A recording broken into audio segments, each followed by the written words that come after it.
अंजलि अपने रूम पहुंची तो उसका मन बहुत उदास हो चुका था। दिल में गुस्सा भरा था, जो कैसे शांत होगा उसे नहीं पता था। अंजलि ने शीशे में चेहरा देखा तो उसका चेहरा कुछ जगह से छिला हुआ था। अंजलि ने छुआ तो मम्मा कहते हुए उसकी सिसकी निकल गई। तभी उसका फोन रिंग होने लगा तो अंजलि ने फोन उठाकर देखा। स्क्रीन पर माँ लिखा हुआ आ रहा था।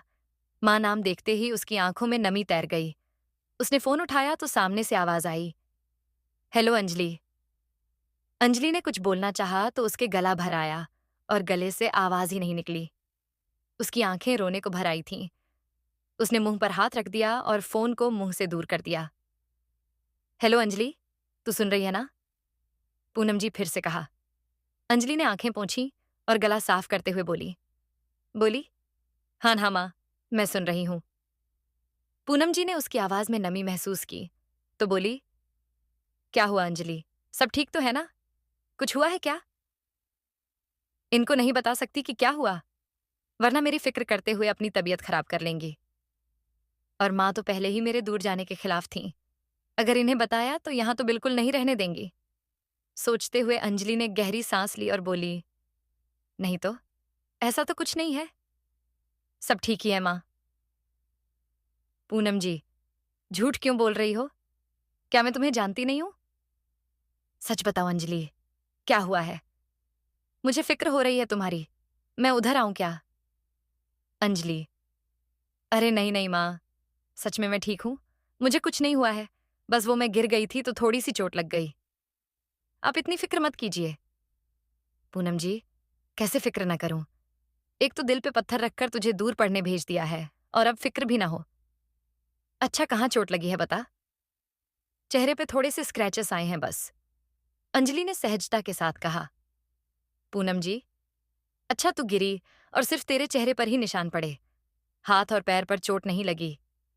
अंजलि उनकी बात सुनकर कुछ पल को चुप हो गई। पूनम जी ने उसे शांत पाया तो बोली, मुझे सब पता है कि तू मुझे सच नहीं बता रही है और मुझसे बात छुपा रही है ताकि मैं फिक्र न करने लग जाऊं। अंजलि, आपकी फिक्र का क्या है माँ? आपकी फिक्र से तो फिक्र को भी फिक्र हो जाए। लेकिन मैं आपसे कुछ झूठ नहीं बोल रही। मुझे ज्यादा चोट नहीं लगी है, बस चेहरे पे थोड़े स्क्रैच पड़ गए हैं और कुछ नहीं। तो आपको फिक्र करने की कोई भी जरूरत नहीं है। पूनम जी, अच्छा, तो कुछ दवाई लगाई या नहीं? हान, अभी दवाई लगा लूंगी माँ। आप मेरा छोड़िए, अपना बताइए, आपने दवाई ली या नहीं? बोलते हुए अंजलि ने बात को घुमा दिया। पूनम जी, हान, खा ली थी मैंने दवाई। अंजलि, एक बात सुनना बेटा, बोलते हुए उनका गला भर आया। बोलिए ना माँ, अंजलि ने प्यार से कहा। जब अपना बच्चा आंखों से दूर होता है तो हर वक्त चिंता लगी ही रहती है। शायद तुझे ये बात अभी समझ में ना आए। देख, तू पढ़ाई के लिए वहां चली तो गई, लेकिन अगर अपना ख्याल नहीं रखेगी तो कैसे चलेगा? और मुझसे कुछ छुपाकर तो कैसे ही चलेगा? देख, तू अच्छा फ्यूचर बनाना चाहती है तो अच्छी बात है। मैं तुझे वापस यहाँ आने के लिए नहीं कह रही हूँ और तेरे फैसले में तेरे साथ भी हूँ। लेकिन अगर कोई परेशानी होती है तो मुझसे छुपा मत बेटा। जो भी दिक्कत है वो बताना। दर्द बांटने से कम ही होता है और तू अपनी माँ से ही बातें छुपाना चाहती है। अंजलि की आंखों से आंसू की एक बूंद बह निकली। माँ, उसने रोती हुई आवाज में कहा। अब बता क्या हुआ? पूनम जी ने सच जानने की कोशिश करते हुए कहा। अंजलि, कॉलेज के सीनियर्स ने परेशान किया और बोलते हुए अंजलि ने पूरी बात पूनम जी को बता दी। हे भगवान, बस इतनी सी बात। मुझे तो लगा ना जाने क्या बात हो गई जो ऐसा हाल हो रखा है। अंजलि ने सुना तो कुछ पल को एकदम चुप हो गई, फिर बोली, क्या ये इतनी सी बात है माँ? अंजलि के सवाल पर पूनम जी ने प्यार से कहा, और क्या, इसमें तो बात ही क्या है, इससे भी बड़ी बड़ी बातें हो जाती हैं। और ये तो लगभग हर जगह होता है, चाहे कहीं भी देख लो। और इस तरह की बात पर तुम उदास हुई बैठी हो। अंजलि गौर से उनकी बातों को सुन रही थी। तो बुरा नहीं लगना चाहिए क्या? कोई बिना बात इतना परेशान कर रहा है, दो जोड़ कपड़े खराब कर दिए, और इसके बाद भी मैं चुप रहूं? पूनम जी, नहीं बिल्कुल नहीं। किसने कहा कि चुप रहो? बोलो, बताओ उनको कि वो गलत कर रहे हैं। उनको उन्हीं की भाषा में जवाब दो। लेकिन इस बात पर रो मत। रोकर क्या मिलेगा भला? और जहां तक मैं तुम्हें जानती हूं, तो मेरा बच्चा बहुत बहादुर है। इतनी छोटी-छोटी बातों पर रोना उसे नहीं आ सकता। अंजलि ने सुना तो मुस्कुरा दी। आप सही कह रही हैं, माँ। पता नहीं मुझे क्या हो गया। उनका परेशान करना आंखों में आंसू ले आया। लेकिन अब मैं इस बात पर नहीं रोऊंगी और उन्हीं की भाषा में उन्हें जवाब भी दूंगी। पूनम जी, ये हुई ना बात। चलो अब दवाई लगाओ और हल्दी वाला दूध पी लो। ठीक है माँ, मैं बाद में बात करूंगी। बाय। फोन कट गया तो अंजलि ने अपने चेहरे पर हल्दी तेल लगा लिया और बाहर बालकनी में आकर हाथ में किताब ली बैठ गई। मैं माँ को ये बात बताने में कतरा रही थी, इस डर से कि कहीं वो मेरे लिए ज्यादा परेशान ना होने लगे। लेकिन वो तो मुझे ही हिम्मत दे गई। सही कहा आपने माँ, आपसे अपनी प्रॉब्लम शेयर करके वो कम हो गई। अब अच्छा सा लग रहा है। बोलते हुए अंजलि ने फोन में उनकी फोटो निकाली और स्क्रीन पर किस करते हुए बोली, थैंक यू मान, लव यू। बोलकर वो कुछ देर फोटो को देखती रही, फिर कुछ देर पढ़कर कमरे में चली आई।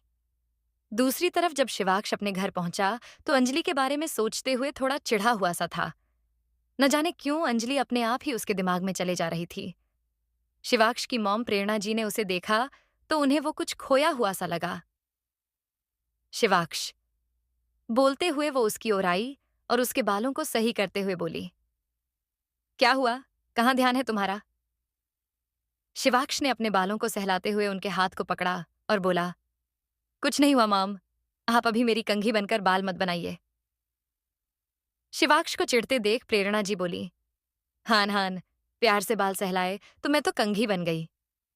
अभी ये बताओ कि इतने चिढ़े हुए क्यों हो? प्रेरणा जी के सवाल पर शिवाक्ष की आंखों के आगे अंजलि का रूमाल फेंकना आ गया। नहीं, कुछ खास नहीं, मैं ठीक हूं। बोलते हुए शिवाक्ष ने किचन की तरफ देखते हुए बोला, भूख लग रही है, खाना भिजवा दीजिए। अभी लाती हूं। बोलकर प्रेरणा जी रसोई की ओर चली गई। शिवाक्ष भी अपने कमरे में चला आया। उसने अपना गिटार उठाया और खिड़की के पास बैठते हुए गिटार बजाते हुए गाने लगा। एक अजनबी हसीना से यूं मुलाकात हो गई। फिर क्या हुआ, ये ना पूछो, कुछ ऐसी बात हो गई। गाना गाते वक्त अंजलि का चेहरा उसकी आंखों के सामने घूमे जा रहा था। शिवाक्ष ने गिटार को साइड रखा और खिड़की पर हाथ रखकर दूर आसमान में देखने लगा। दरवाजा खुला ही था तो प्रेरणा जी अंदर आते हुए बोली, क्या बात है शिव, किस हसीना से मुलाकात हो गई? शिवाक्ष ने पलटकर उनकी ओर देखा और उनकी ओर आते हुए बोला, किसी से नहीं मॉम, बस गाना दिमाग में आया तो गा दिया। बोलते हुए शिवाक्ष ने उनके हाथ से खाने की ट्रे ली और उन्हें लेकर बेड पर बैठ गया। प्रेरणा जी ने उसके चेहरे को देखा और बोली, क्या हुआ, क्या है तुम्हें आज? कुछ भी तो नहीं। बोलते हुए शिवाक्ष ने नामे सिर हिलाया और खाने की ट्रे के ऊपर से प्लेट हटा दी और खाना खाने लगा। प्रेरणा जी ने उसके हाथ से प्लेट ली और खुद उसे खिलाते हुए बोली, कुछ तो हुआ है, वरना इतनी जल्दी तो तुम घर कभी नहीं आते। कहते हुए प्रेरणा जी ने शिवाक्ष की ओर निवाला बढ़ा दिया। शिवाक्ष ने निवाला मुंह में लिया और बोला, हान, आपके हिसाब से तो मैं घर के बाहर बहुत देर तक आवारा घूमता रहता हूं और कभी जल्दी घर आ ही नहीं सकता। शिवाक्ष ने कहा तो प्रेरणा जी उसे गुस्से और नाराजी से घूरते हुए देखकर बोली, अब मैंने ऐसा कब कहा शिव? तुम भी ना कुछ भी बोलते हो। ऐसा कुछ नहीं है, तुम इतनी जल्दी आते नहीं हो इसलिए पूछा। मेरे आने के लिए आप घर में रहती भी कब है मॉम? कभी कभी ये दिन आता है जब आप यहाँ दिख जाती हैं, वरना अपने पति की तरह आप भी अब घर से गायब ही रहने लगी हैं। जल्दी आ भी जाऊं तो घर में होता ही कौन है जो मेरा इंतजार कर रहा हो, इसलिए मुझे बाहर रहना ही अच्छा लगता है। बोलते हुए शिवाक्ष ने एक निवाला लेकर प्रेरणा जी की ओर बढ़ा दिया। प्रेरणा जी ने निवाला खाया और खामोश होकर शिवाक्ष के चेहरे को देखने लगी। उनके पास शिवाक्ष की बातों के जवाब में बोलने के लिए कुछ नहीं था, इसलिए वो चुप ही रहीं। दोनों ने खाना खाया और प्रेरणा जी वहां से जाने लगीं। मॉम कहकर शिवाक्ष ने उन्हें पुकारा तो प्रेरणा जी ने पलटकर शिवाक्ष को देखा। शिवाक्ष ने आगे बढ़कर उन्हें हग कर लिया। प्रेरणा जी ने उसकी पीठ को सहलाया और फिर उसके माथे को चूमते हुए बोली, आई लव यू मेरा बच्चा। मैं भी। बोलते हुए शिवाक्ष ने उनके हाथ को चूम लिया। प्रेरणा जी वहां से बाहर निकल गई। प्रेरणा जी गई तो शिवाक्ष फिर से गिटार पकड़े बैठ गया और आंखें बंद किए देर तक गिटार बजाता रहा। आंखें बंद करने पर अंजलि का चेहरा बार बार शिवाक्ष की आंखों के सामने घूमता रहा। मिट्टी लगे चेहरे से अंजलि का उसे घूरना शिवाक्ष की आंखों में जैसे बस सा गया था। कुछ तो बात थी उसमें जो शिवाक्ष को ख्यालों में पल पल उसका दीदार होने लगा था। अब तक आंखें बंद करने पर अंजलि का चेहरा बार बार शिवाक्ष की आंखों के सामने घूमता रहा। मिट्टी लगे चेहरे से अंजलि का उसे घूरना शिवाक्ष की आंखों में जैसे बस सा गया था। कुछ तो बात थी उसमें जो शिवाक्ष को ख्यालों में पल पल उसका दीदार होने लगा था। अब आगे। अगली सुबह अंजलि कॉलेज के लिए निकलने लगी तो मकान मालकिन अपने पेट डॉग को नीचे सड़क पर घुमा रही थी। डॉग ने अंजलि को देखा तो भौंकने लगा। अंजलि उसके भौंकने से डरकर पीछे हो गई। मकान मालकिन ने उसे पकड़ते हुए कहा, नो जेरी। ये सुनते ही उसने भौंकना बंद कर दिया। मकान मालकिन ने अंजलि को देखा तो उसने उन्हें गुड मॉर्निंग आंटी कहकर विश कर दिया। मकान मालकिन ने उसे ऊपर से नीचे तक घूरा और फिर सिर हिला दिया। अंजलि को उनका घूरना थोड़ा अजीब सा लगा। उसने सिर हिलाया और फिर कॉलेज को चल दी। अंजलि कॉलेज पहुंची तो देखा कि बोली, गैंग आज भी मैं गेट से अंदर ही बैठी हुई थी। ये लोग रोज रोज यहाँ आकर क्यों बैठ जाते हैं? इन्हें यहाँ बैठकर बच्चों को परेशान करने के सिवाय और कोई काम नहीं होता होगा क्या? लेकिन अब चाहे जो भी हो, इनसे डरने का कोई मतलब नहीं है और मैं इनसे बिल्कुल भी नहीं डरूंगी। सोचते हुए अंजलि अंदर की ओर चल दी। राजीव ने उसे अंदर आते हुए देखा तो बोला, अरे आ गई आप? झांसी की रानी जी, आपका ही इंतजार था हम लोगों को।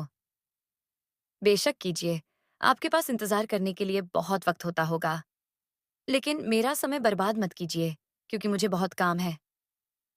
बोलकर अंजलि अंदर जाने लगी तो राजीव उसके आगे गेट पर हाथ टिकाए खड़ा होते हुए सवालिया लहजे में बोला, तुम्हारा मतलब है कि हम लोगों को कोई काम नहीं होता और हमारे पास बहुत वक्त होता है?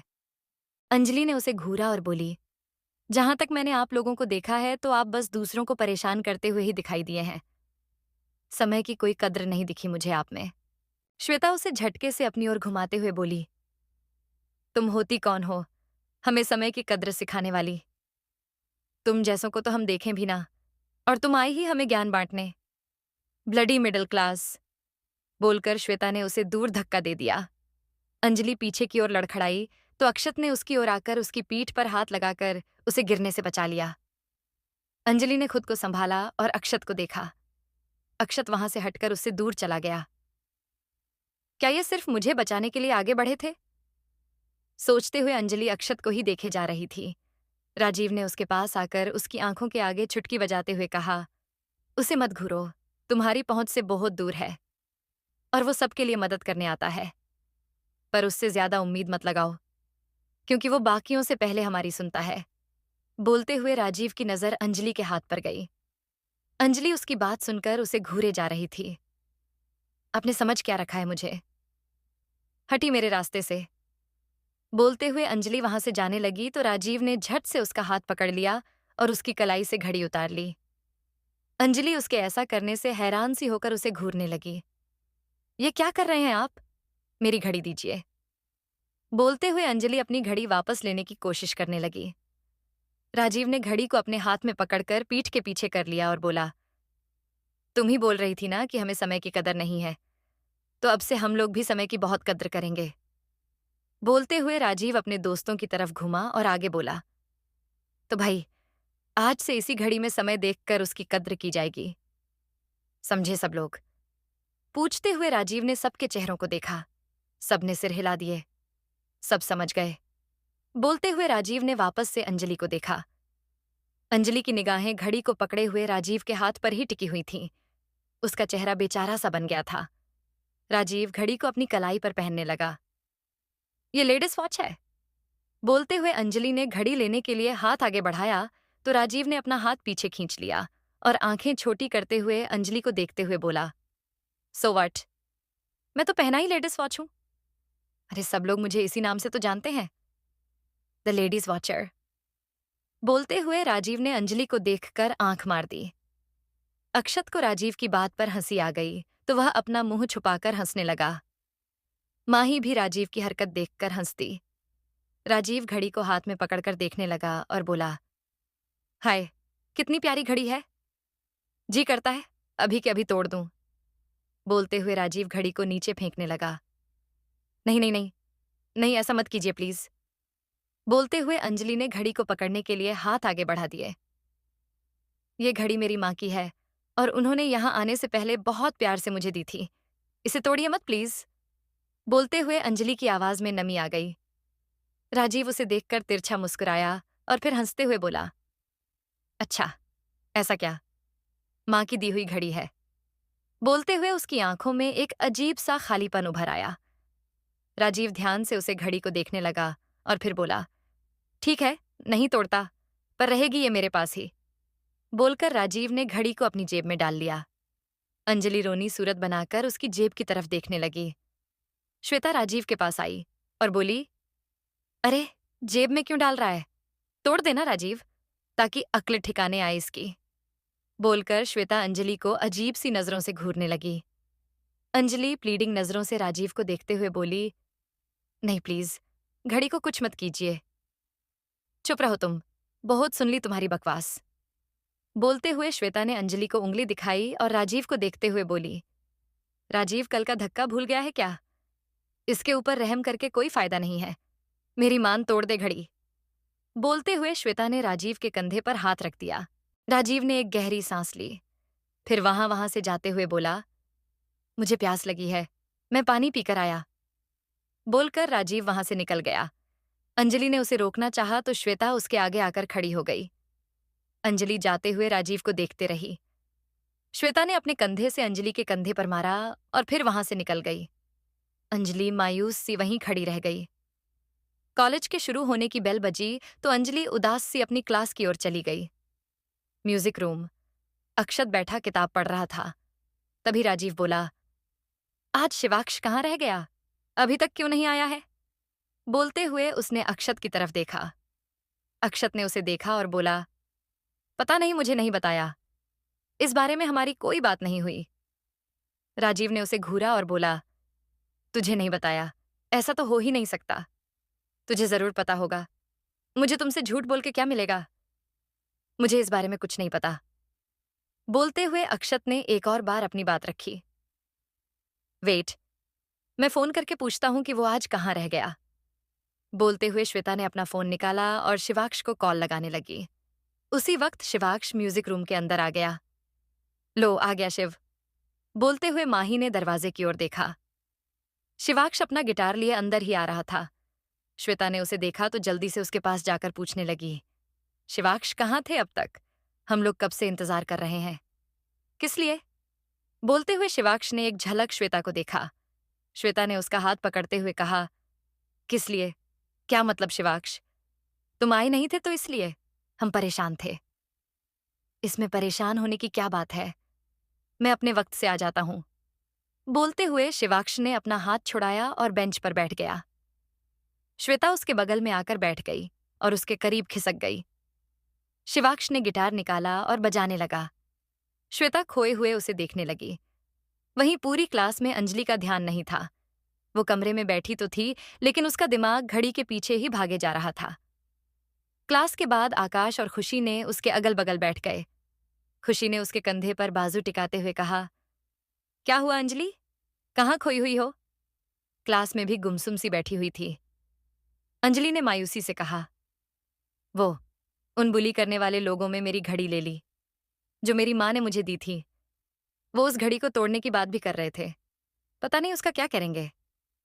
मुझे वो घड़ी बहुत प्यारी है। अगर उन्होंने तोड़ दी तो मेरी बहुत कीमती चीज मैं खो दूंगी। आकाश ने सुना तो गुस्से से बोला, ये लोग भी ना बहुत बुरे हैं। हर वक्त बस हमें परेशान करने का सोचते रहते हैं। मन तो करता है सबको अच्छे से देख लूं, पर इनसे पंगा कौन ही लेना चाहेगा। बोलते हुए आकाश का चेहरा उतर गया। खुशी ने अंजलि का हाथ पकड़ा और उसे उठाते हुए बोली, अंजलि, तुम चलो और मुझे बताओ, मैं देखती हूं कि कौन है।